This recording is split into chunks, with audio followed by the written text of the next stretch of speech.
नमस्कार दोस्तों, मैं दिखाता हूँ आपको हॉरर स्टोरी और आप सुन रहे हैं हॉरर कहानी, वो भी हॉरर दृश्य की जुबानी।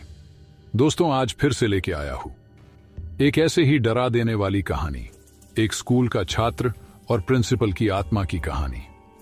लेकिन मुझे पूरा उम्मीद है कि आपने आज से पहले ऐसे दिल दहला देने वाली डरावनी कहानी नहीं सुनी होगी। तो चलिए शुरू करते हैं।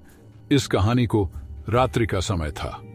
शहर के एक पुराने और सुनसान स्कूल में चारों ओर गहरा सन्नाटा था। इस स्कूल के बारे में कहा जाता था कि यहाँ की प्रिंसिपल श्रीमती माधुरी वर्षों पहले एक अजीब घटना के बाद लापता हो गई थीं। कुछ लोग मानते थे कि उनकी आत्मा अभी भी स्कूल में भटक रही है। एक दिन स्कूल के एक छात्र अरमान ने अपने दोस्तों से शर्त लगाई कि वह आधी रात को स्कूल के अंदर जाकर अकेले रात बिताएगा। अरमान साहसी था, लेकिन उसे अंदाजा नहीं था कि वह जिस चीज का सामना करने वाला था वह उसकी कल्पना से भी परे थी। अरमान ने आधी रात के समय स्कूल के मुख्य द्वार से अंदर प्रवेश किया। चारों ओर अंधेरा था और केवल उसकी टॉर्च की हल्की रोशनी उसे रास्ता दिखा रही थी। जैसे ही वह मुख्य गलियारे में पहुंचा, उसे लगा कि पीछे से किसी ने उसका नाम पुकारा है। वह पलटा, लेकिन वहां कोई नहीं था। अचानक सभी कक्षाओं के दरवाजे खुद ब खुद खुलने लगे।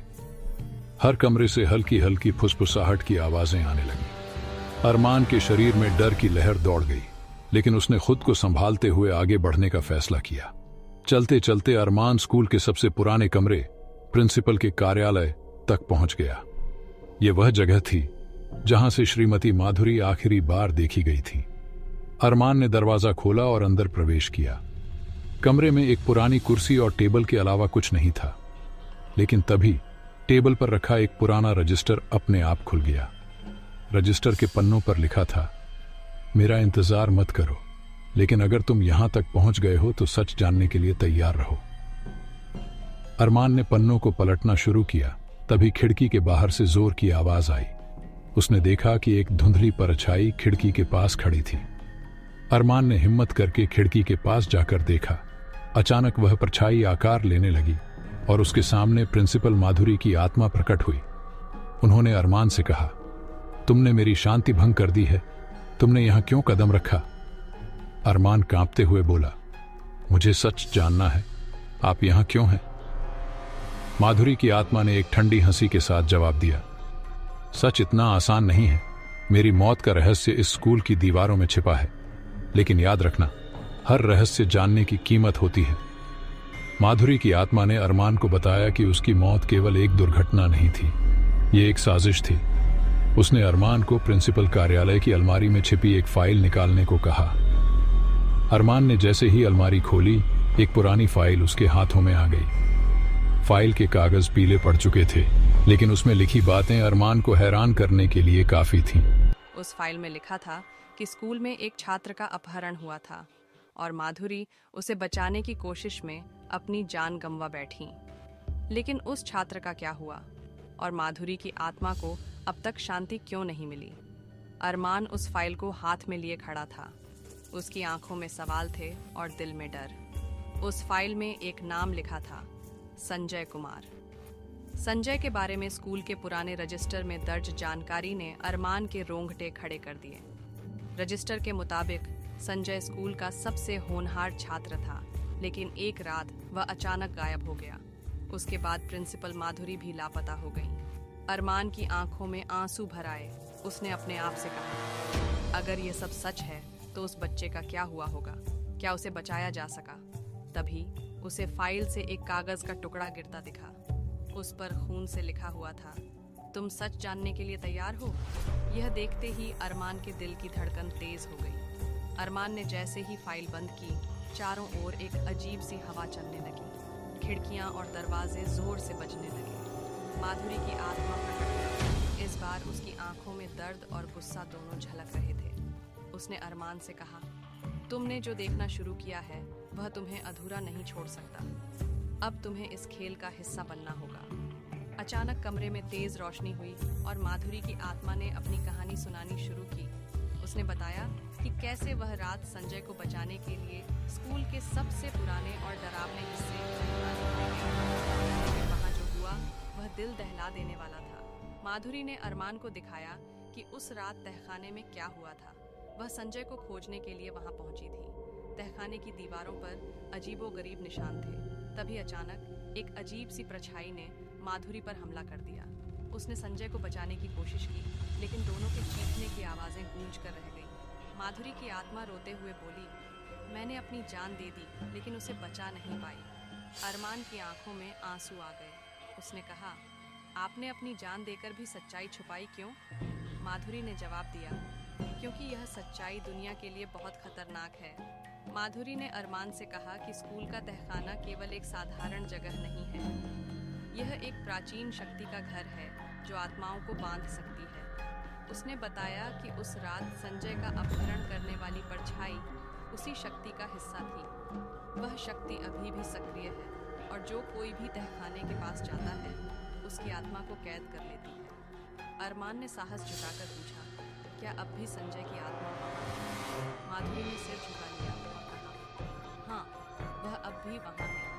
इंतजार कर रही है कि कोई उसे मुक्त करे, लेकिन यह आसान नहीं होगा। माधुरी ने अरमान को चेतावनी दी, अगर तुम तहखाने में जाओगे तो तुम्हें खुद को एक भयानक बलिदान के लिए तैयार करना होगा। लेकिन याद रखना, वहाँ जाने के बाद वापस आना लगभग नामुमकिन है।